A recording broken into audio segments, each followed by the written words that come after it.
What's up, y'all? Good morning. I had not actually intended to shoot a video today or put one up. However, we had some severe weather this morning. We didn't suffer any serious damage from anything. I mean, I'm about to go out and take a look at the farm. It was just a really intense thunderstorm with a lot of rain. This was the storm system that just moved through like the middle of the country and had so many destructive tornadoes. And I'm getting so many messages of people like checking with me and asking about my family in Arkansas and then seeing if we've been okay. Now the messages have really started to come in this morning, so I just wanted to put a video up because I so honor the fact that you guys care about us. That is so kind. So I figured we would go out this morning and take a little look at the farm and do just a little video, and I'll edit it quickly and put it up today. Jeremiah, little darling that he is, brought me my coffee in bed this morning because I was up through, I don't know, a couple of hours of like the worst of that storm. Ben came and got in my bed, and it really does not bother me at all because I have raised enough children at this point that when my baby, who's 10, does something like that is kind of still a youngish thing, I am very well aware that I mean, when he comes scared to my bed over a thunderstorm, it very well may be the last time he ever does it, because he's the last one that actually still does. It was an intense storm. The rain was really, really heavy. I actually was looking on the WeatherBug app to like look where the lightning was striking, and it was like striking all around us. It was right on top of us for a while, because it was like a really long storm system that sort of just went up over us. So we were in the middle of it for a long time. Anyway, sometimes those little moments that you have an opportunity to like be there for one of your children, and oftentimes at a personal sacrifice. Like, I'm tired this morning because I have dairy animals. Like, I still more or less have to get up around the same time. I took a little bit of liberty and waited a little bit because when I normally would have gone out, it was still lightning. But I'm still tired. I'll be a little tired today. But we laid in bed and talked all about sonic booms and the fact that lightning heats the air at such an extreme speed that it creates the noise in the atmosphere, which is thunder, and how light travels faster than sound. And we looked up all about that, and we made shadow puppets on the ceiling, and we spent 2 hours or so of laying in bed during an absolutely awful storm in the wee hours. We fell back asleep, and when we woke back up, Ben told me, he said, "Mom, I learned so much last night." I was like, I'm glad. Sometimes the biggest blessings in parenting come from just embracing those inconvenient moments. You want to go outside? Well, you can see here how much water we had. This only happens when I get a whole lot at once. Here's sweet Maya. I'm just going to walk down. I just wanted to go. I had an idea. What? So let's say we do add another house here at some point. I know we're always all over the place about what we're going to do. But let's just say, hypothetically, we add another house. We get to make this a street. We have to get to name it. Oh, Lord. I don't think it would actually be a street, would it? If we make it a street, then we have to let other people ride on it. Yeah, but then we get to name a street. It'd be like, yeah, it's not worth it. It's not worth it. Jessica the Beautiful Lane. Oh. See? Oh! Huh. Did you see that play on words there? Yeah. My middle name's Lane, if you guys didn't understand that joke. Lots of water moving through. There's a lot of water in a short period of time. How many? I don't have a good rain gauge right now. Mine broke. I need to get another one. How much rain do you think we got? For it to be moving this fast, inches. Yeah. Oh, hey, Zucchini Kitty. I don't anticipate there to be anything damaged down. Our high tunnels survived Hurricane Helene, which that was essentially where we were. That was essentially the equivalent to an EF3 tornado that lasted for 90 minutes. Just laid over massive oak trees, but the high tunnels prevailed. Yeah, nothing's damaged. It was just like at 4:35 in the morning while I'm laying there, just hearing this rage, I was like, I really hope those doors were closed well. I shut them. Okay.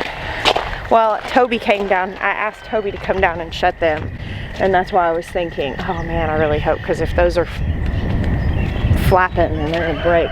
Yep, we're good. It's all good. Just a lot of water. There's just standing water everywhere, but this property drains really well, so. My goodness. I love how alive things like the farm feels after a thunderstorm. Crickets, frogs, or cicadas? I don't think it's warm enough for cicadas yet. I think it's crickets and frogs. Okay, because last night it was very, very... Well, that's the peepers at night. What are peepers? Spring peepers. It's frogs out on the pond and out in those woods.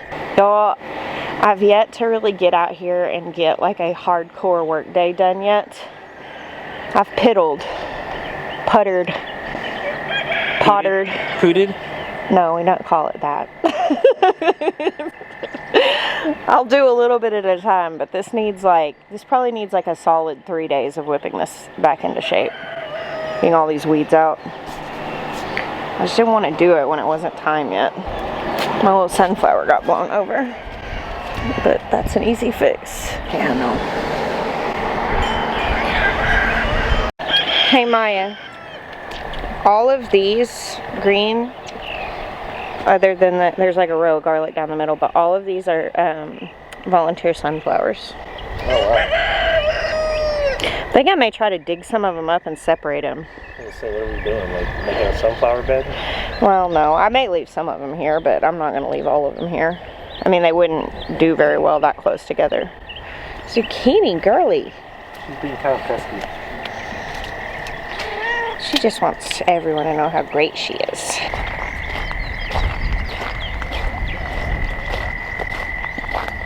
Did get a little bit knocked loose, but nothing tore. I'm gonna roll these up here pretty soon now that we're getting past the risk of freeze.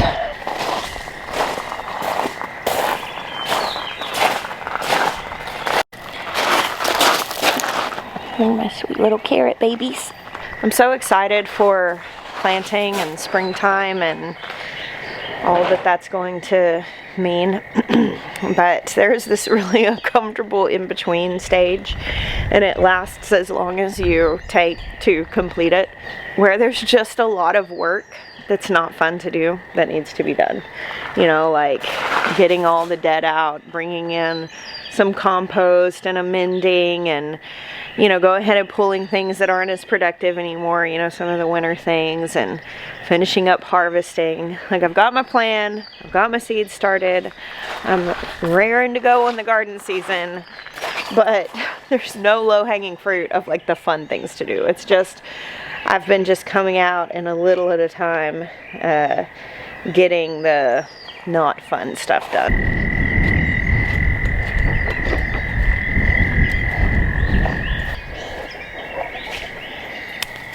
A lot of water in here. Hey, my rhubarb's coming up. Wonder how that's gonna go. These were Brussels sprouts that started to sprout before they actually produced any Brussels sprouts. They started going to seed. This is very common in trying to grow this kind of stuff where I am. If I don't hit the window right, this ends up happening. There have been some really cold parts of the winter, and it's also had some really warm parts. It seems to be it's going to be a warm and early spring, so I could probably use these leaves for something. I mean, the leaves of all these brassicas are edible, but we'll likely just give these to the chickens and turn them into eggs. Same thing like back here, I've got some cabbages that I started and planted kind of late, and I'd be very shocked if those end up heading up at this point. It was just too far behind. Sometimes fall gardening is that way.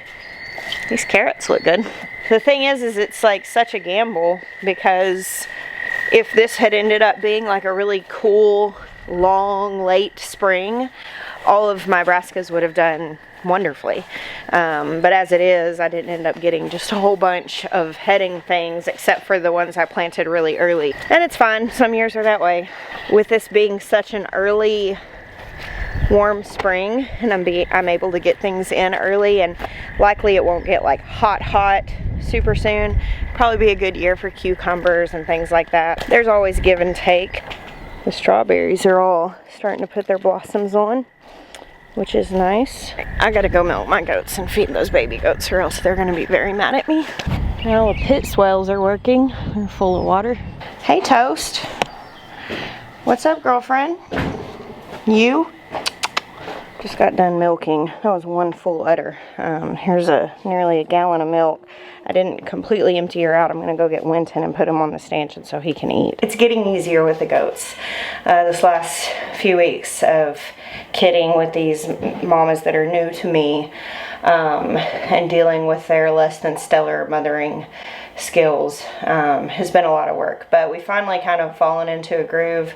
So I needed to change my plans knowing that these goats are not the best moms and get different goats, or change my expectations and just be prepared to pull kids and bottle feed them. Oh, here it is.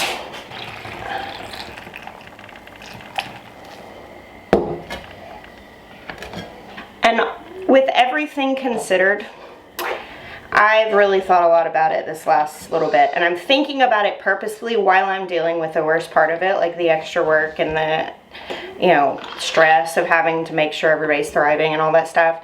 I'd rather make the decision in the midst of this rather than make the decision when I'm not having to deal with the consequences of that decision. All things considered, I think I would rather have these goats and the known issues that I have with them.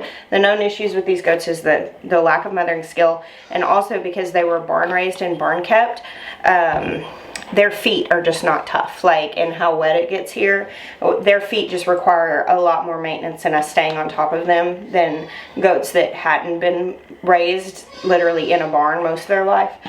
But these are known issues. And the thing is I could go buy other goats. I'd still be gambling whether they'd be good moms. I mean, like, maybe they would be. But then now I've got all the potential of unknown issues. And I feel like expecting to constantly have zero issues is just an unrealistic expectation. So I'm really leaning towards just keeping these girls. And Jeremiah, I put it on the record that this was his idea. He actually suggested I was planning on keeping one of the kids to phase Winnie out because she's older. But Jeremiah actually suggested that I keep two and see if the next generation mothers better than this generation does. That can be a slippery slope. I don't want to end up with a ton of goats to milk. I really don't want more than 3 goats in milk at a time. But I think we have gone ahead and decided to keep Chloe and Muffin out of these. And as of right now, the others are spoken for. They were kind of spoken for when they were born. The boys are really excited. And I'd also said I was going to keep Winton just because he's such a good buckling. I'm gonna go ahead and hang on to him for now and grow him out, and I may end up selling him. If I end up keeping all these goats he's related to, I won't be able to use him, but I am gonna hang on to him just in case. They'll pull them out individually? Or yeah, especially, you can do 2 at a time, but I need to take Winton down to eat from Virgie on the stand. What? He's huge. Oh, look at this dude. Since he really wasn't doing well with a bottle, and she was being real rough on him right after he'd gotten disbutted, and it was like really discouraging him from trying to eat. I've been letting him have some time while she's on the stanchion and can't get away to eat. Yesterday I gave supplemental bottles in the morning and then let the babies be with their moms all day, except for Winnie's kids, which I'm bottle feeding.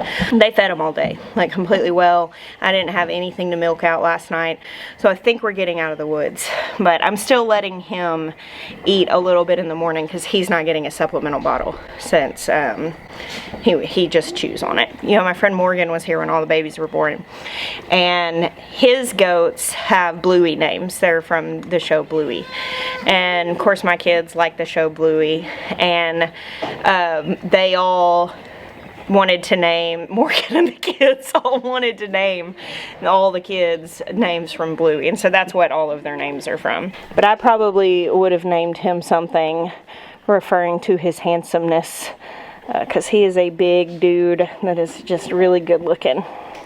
What you say, Maya? Huh? What do you say? Goats. Where did oh, there she is.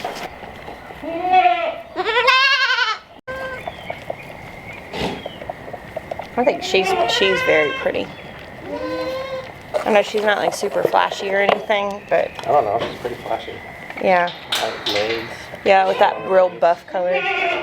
But just like the shape of her body and the shape of her face and everything, her ears. Well, Virgie definitely had the best composed kids. Yeah, Virgie's kids are. Well, also Virgie's producing like a gallon every morning. Like that means this is going to be a good milker. She eats fast. There you go. Don't run. She won't. Went out to play. No, I don't have anything else.